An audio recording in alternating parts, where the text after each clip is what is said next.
Hello and welcome to the Car Care Nut channel.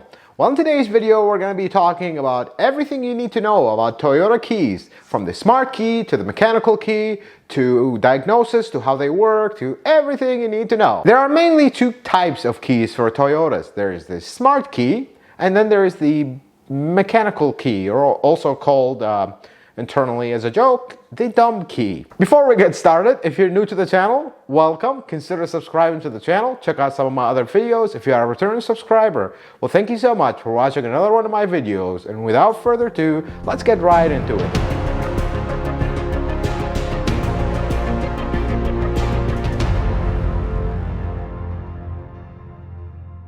Starting with the mechanical key, or the key that you turn to start. There are mainly two kinds of those. There is the one that is called a chip key or a non-chip key.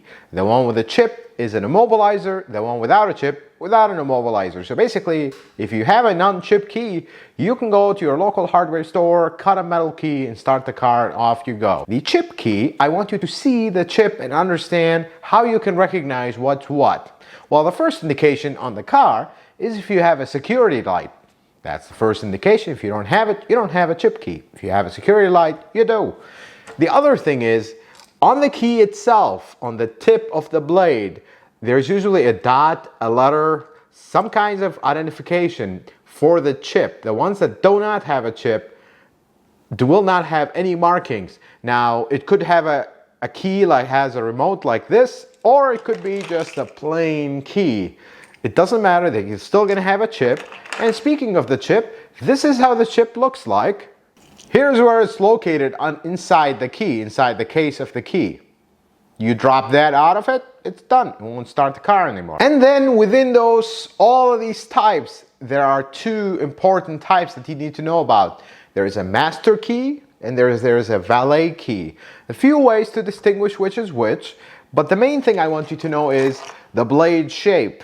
This is a master key. Watch the blade shape at the end, especially at the tip of the key. And here's a valet key. These both will start the same car, but they are different. And the valet key will start the car, but will not open the glove box, will not open the trunk. You know, it's just used for valet. But the important thing for our purposes here, the master key is a key you can program off of. The valet key, you cannot. More on that when we talk toward the end of the video on how you program these and what happens if you lose all the keys. Having said that about the mechanical keys, the heavy emphasis of this video is going to be on the smart key, which I see no information on the internet that is clear and precise on. So let's dig right into it. So the smart keys, or the keyless start, or whatever you want to call it. Smart key is the official word. Let's talk about the consumer side, what they do in a very brief fashion. You come to the door, you put the key in your pocket, you touch the door opens, you open the door, get in, put your foot on the brake, press the start button, voila, car starts. When you're done, you press the button again, car shuts off, you get out of the car, you touch the little nibbles on the door, or you push a button if you have an older one, and the car locks itself and life is good. But that's not why you're watching this video. Let's talk about actually what happens behind the scenes. How are these keys communicating? What are their generations? What's what? We're starting with, so there are small little receivers all across the car in strategic locations. Here's how that looks like. They're called oscillators. And all they do is they communicate with the key. As you approach, they're always sending this signal that the key picks up. And once the key picks it up, they start communicating. The main thing they will communicate is two things. First one is, it's called the key ID. This is a permanent code that is stored in every key. And that permanent code is registered in the car. So that's going to be the first thing that gets sent. And the second thing that is going to get sent is called a vehicle ID. Now that vehicle ID is unique to every car, Every car will have an ID, and that ID gets printed on the key. So it's gonna send it. Okay, maybe we have the same key ID for whatever reason, but what about the vehicle ID? This key is not registered to this car, so it needs those two numbers to match perfectly. Now, there are different styles and different configurations of computers, but here's what happens when the oscillator gets these two codes. The oscillator is just a receiver. He's the mailman. He doesn't make decisions. He just takes things from A to B. The oscillator is going to send these two codes to a main muscle of the operation. Almost. It's called the certification ECU. That's lingo for probably some translation from Japanese, but that's what it's called. It's basically a computer. That computer is going to take these codes and it's going to communicate with a guy called the ID box. The ID box is a very secure place where all the codes are stored, and usually in cars equipped with it, some models will have it combined with another computer, but the models that have it, it'll be buried right behind the HVAC unit, between basically all the way behind the dash. You have to tear the whole car apart just to replace it or get to it, for security, of course. Now, once it communicates the codes to that computer, it's going to ask it, hey buddy, do you like these numbers? Do you see them in your list? You look in their list? Yep, I got that key registered. Is it saying the right vehicle ID? Yes. Cool. I like that. I like this key. We have entry. The ID box gives authorization to open the door. That goes back to the certification ECU. Certification ECU, yep, picks up the phone, calls the body computer, and the body computer that controls the locks and the doors tells them, we gotta go ahead to open the doors and flash the flashers. Voila, the door is open. Now when you go to start the car, things are different. Remember I told you there are placed in strategic locations, these oscillators. There's one by the door, there's one inside, in the back, all across. So the computer would have an ability to know not only if this is a right key, but where is it located in the car. Because you do not want to start the car when the key is outside near the car. You only want to start the car when the key is inside by the driver's area. And that's how it's able to tell from these different locations. Where is it picking up the key closest and strongest signal is what's priority. That means that's where the key is. Now once you're inside, you put your foot on the brake pedal and you hit that start button, here's what actually happens behind the scenes.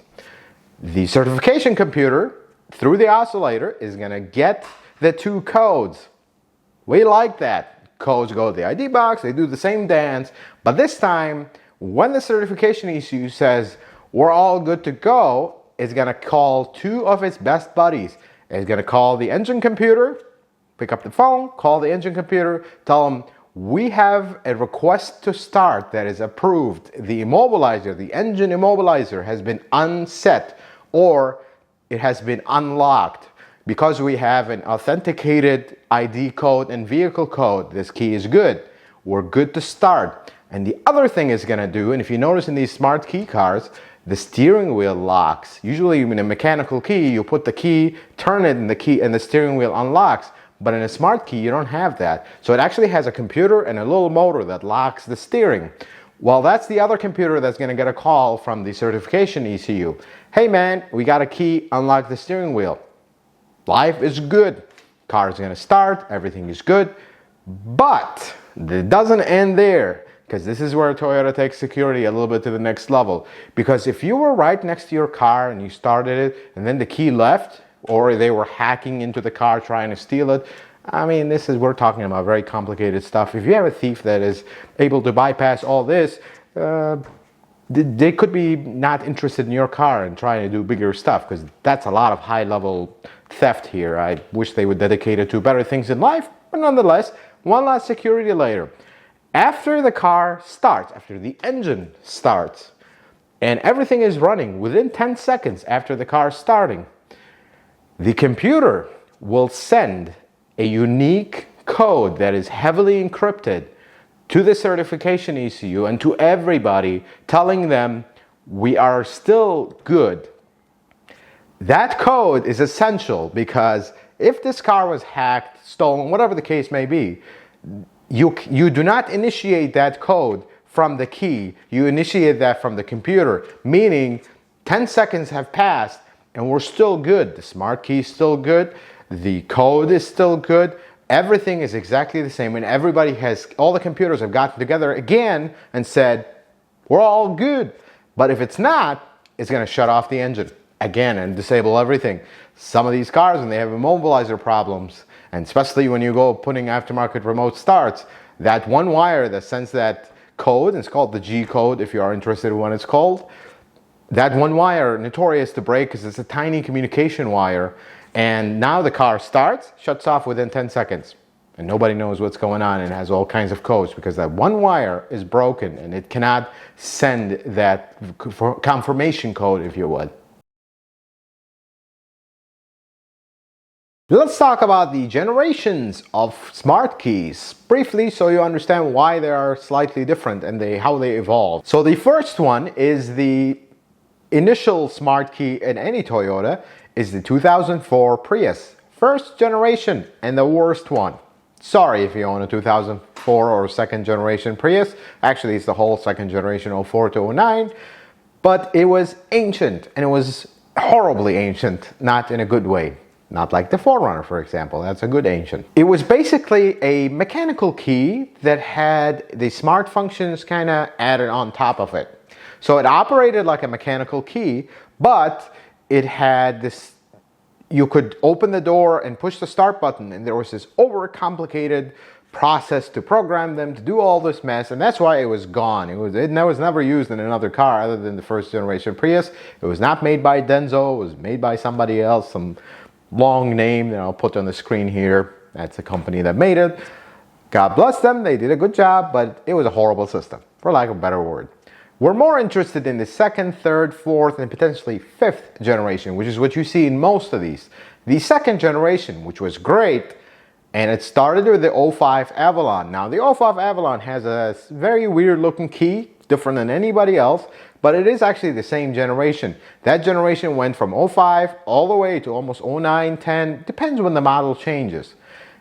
That generation worked exactly as we talked, that whole same. The only difference between these generations is the frequencies, and some of the computer orientation was different. Like some of them combined the computers, some of them, that's the only real difference. Third generation and fourth generation, and I say that because they're exactly the same, just the frequency changed, is the third generation started from around 2009, 2010, and the fourth generation, which is possibly the best so far, started from around 2012. Actually, it's debuted on the 2012 Toyota Camry, and it went all the way into a lot of models up until the Ghost fifth generation. It's never really called the fifth generation because nothing really changed. Very minor things changed, but it is actually what started in the 18 Camry. Like this 2021 RAV4 behind me, here's the key, and it actually says the name of the model on it, and it physically looks different than the old ones. However, that's the generations of these keys if you're interested to know where you fall in this. If you don't have a second generation Prius, they all pretty much work exactly the same and still today. So there's that. So let's talk about a few things that you might not know about this. Every time you shut off your car, you open the door and you leave it open, you hear the annoying ding. That's just the way it is. It reminds you that you need to take your key out. But if actually you close the door and open it, it locks the steering wheel and now it don't ding anymore.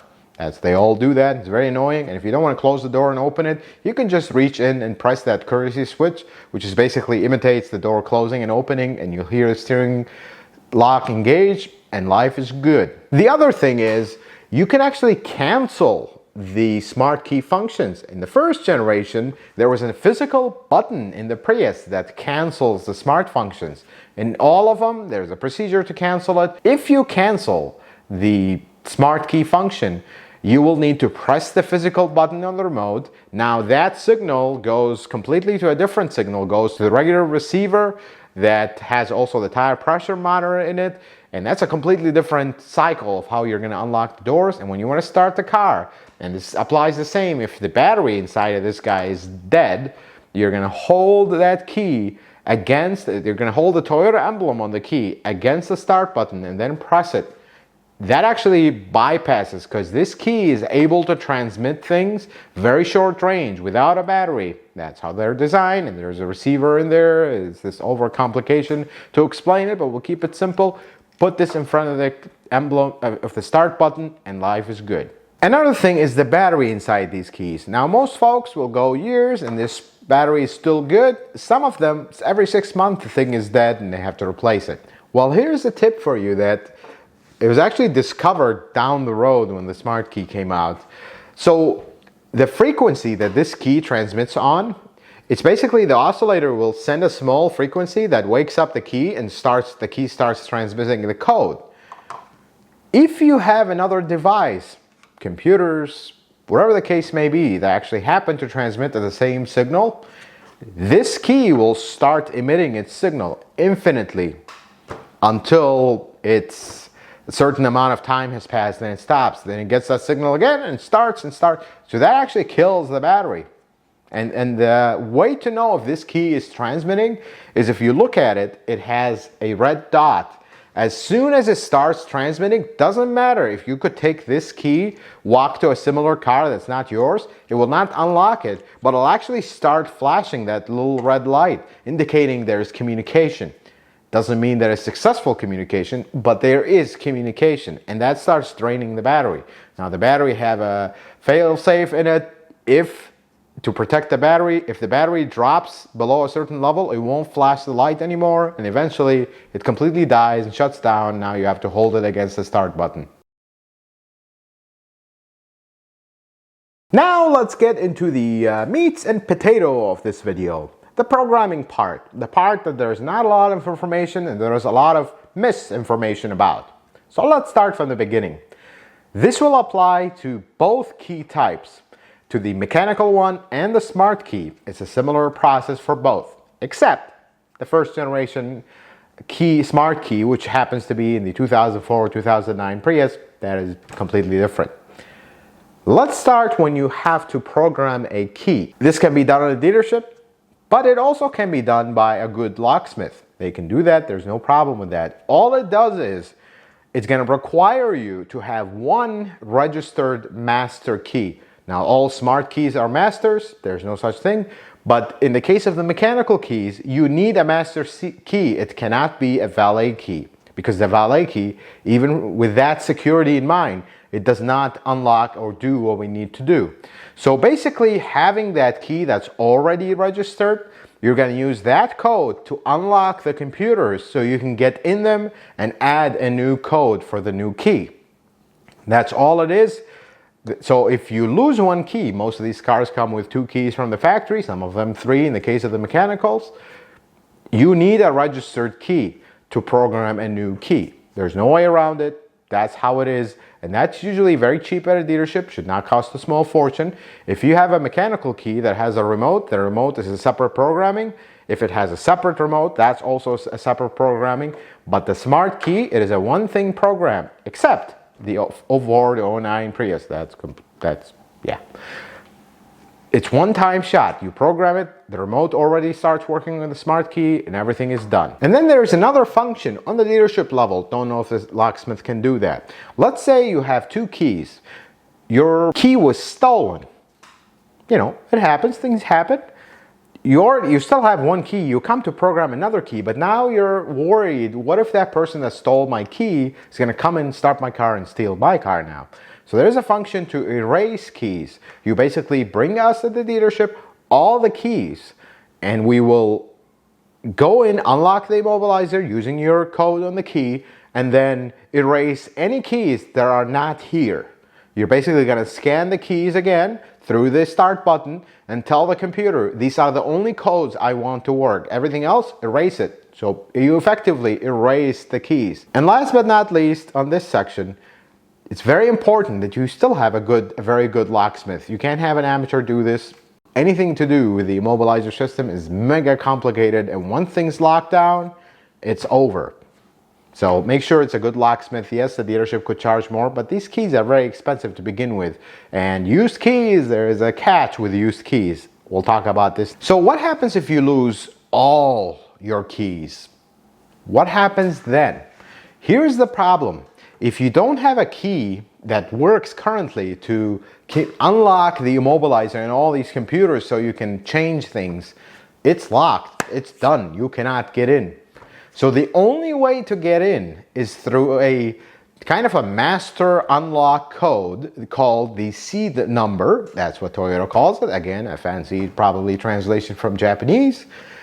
That seed number is generated by the computer, but in order to decipher that seed number or decrypt it, you need to go to the Toyota website online so you can register this event. You put your name, your manager's name, the manager needs to approve it, and a record of this goes to the government, which then will keep track in case this car was stolen, so they know who programmed the key, and there's a record to track to prevent thefts, because you know what? Every technicians have the ability to program a key, and not everybody's a good person. So there is a record now. You cannot just program a key, steal a car, and have a nice day. They're going to come back after you because they know you programmed the key last.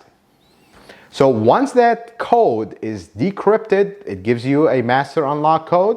You go back in the car, you enter that seed number, and then the process takes 60 minutes to unlock the computers. And once they are unlocked, they're erased clean and they are back to their factory setup where they are ready to program new keys from scratch. Once you are in that state of everything is fresh and waiting for new programming, is similar if you would have replaced all the computers, then you can rewrite the vehicle ID.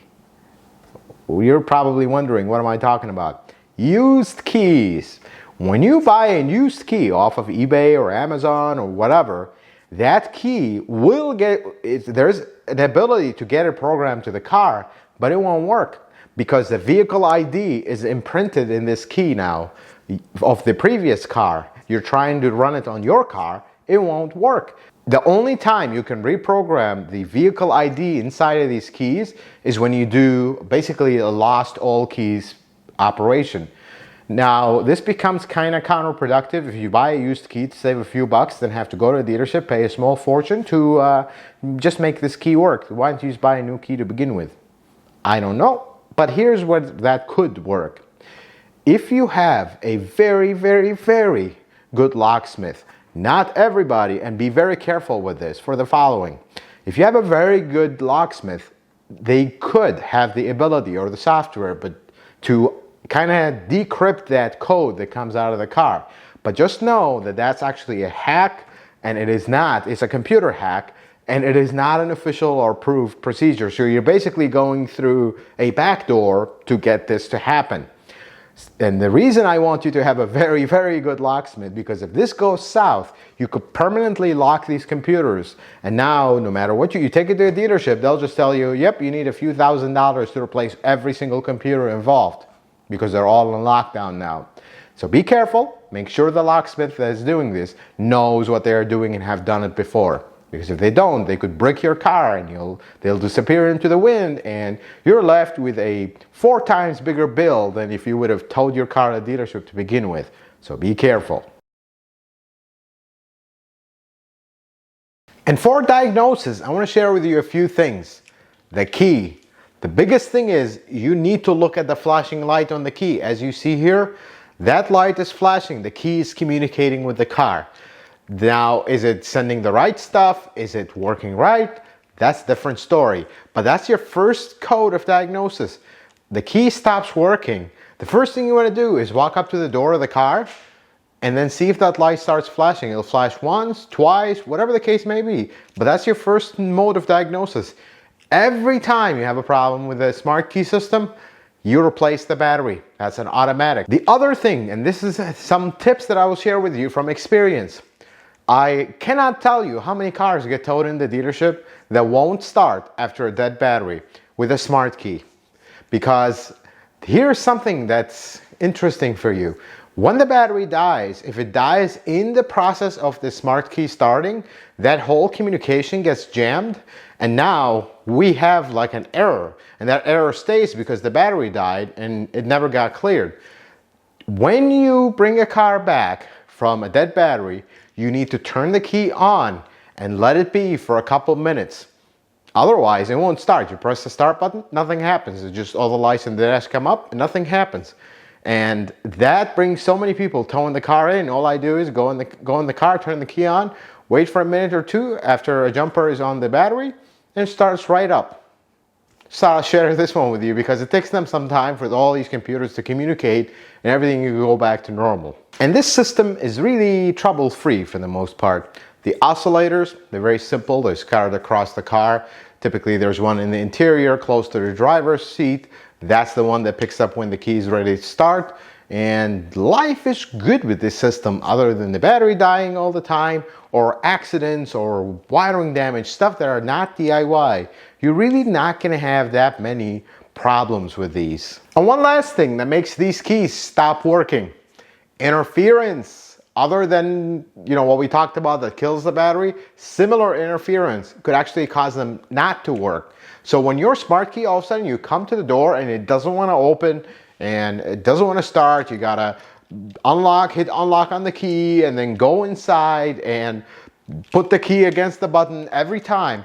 You gotta look at your environment. If it happens, especially if it happens intermittent, do you happen to have that problem in the same spot every time? That could be interference, and I've seen so many people get very frustrated. Every time I go out of work, it don't want to start. I have to put the key and do all that. Well, does there happen to be a giant transformer right next to the car that is jamming the signal of this key? I don't know. So if you have an intermittent problem, try to isolate it. Is it happening in the same spot every single time? Because I bet you that's going to be the problem, because we've seen so many folks that come in the dealership and say, my smart key does not work sometimes. Every time I go to X, B, or Z, it don't want to start. Well, because you might have interference in that spot. So that's one thing I wanted to bring to your attention as well. If you lose one, please make another one. If you lose your mechanical key, you always have two with the car. When you go buy one used, ask for the second one. If they don't have it, request that it's included in the deal. You always should have two keys for these cars.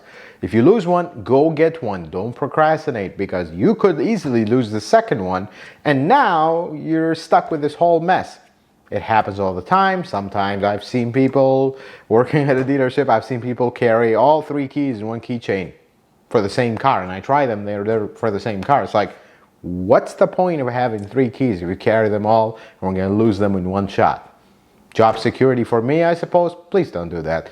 I really, it pains my heart every time I see people having to pay a small fortune to program keys that they lost. Things happen in life, but if you're proactive about it and don't let it happen, you won't be in that situation. One last note I would like to say before we wrap up this video. This all applies to the newer Toyotas, the reseating part. There are two cases that I'd like to bring to your attention. One of them is older cars, early 2000s into the 90s, the ones that have immobilizer. Unfortunately, in these models, and namely 98 to 2002 Sienna, that's one example of them. You cannot do the reseating process. When you lose all keys, you have to replace the computers. There's no way to go in through the scan tool and unlock them to a new state, just like the other ones you can. You cannot do that. That's not possible. So you lose all keys on these, it's going to easily total that car. You have to replace all the computers. So be careful, especially if you have older ones like that. The other thing is, there are some of the new models going back to that. We have had some reports of this RAV4 behind me with the mechanical key that you must replace some components because they are not unlocking and things are not working. So the moral of this story is, don't lose your keys. If things happen, that's why you have two keys. You lost one key, go and get a second one immediately, as soon as possible. It's very expensive, I understand, but trust me, when you lose all your keys, it's going to be even more expensive. Just thought I'd let you know that. I hope this video was helpful and informative. I hope you learned something new. If you like it, consider giving it a thumbs up. If you're new to the channel, thank you for watching this video this long. Consider subscribing to the channel. Check out some of my other videos. And until the next video, folks, may the Lord bless you and keep you. and you have a wonderful day.